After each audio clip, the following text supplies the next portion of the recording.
The winery is on land that was settled by ancestors of ours back in the 1790s.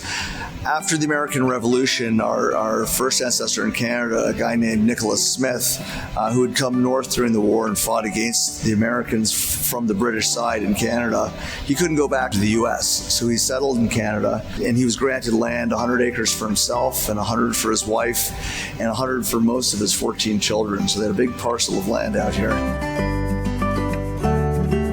And Henry was Nicholas's youngest son. And Henry built the building that we're in, which he built in 1842, and it ran as an inn for about 75 years.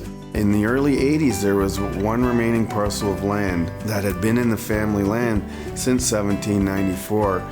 And our father, who grew up in this area and remembered being in the old inn and, you know, square dancing up in the ballroom, he ended up buying this last remaining parcel of land that had been in the family name since 1794.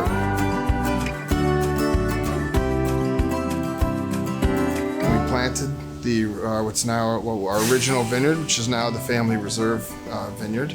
And that was in 1984. Back then we were planting still by hand, so my brothers and I, with our parents, were out and shoveled and planted in the original vines that we'd grown that spring.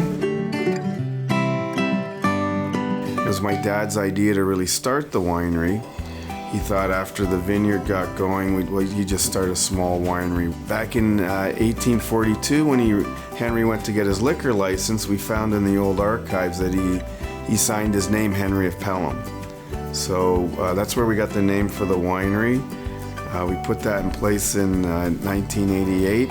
And we've been making wine ever since. My father passed away in 1993, relatively young, and so my brothers and I, as we came back from university, carried on with the business and worked together to make wine and sell wine. We now have 300 acres of vineyards, and the wines are sold right across Canada and over 20 countries in the world.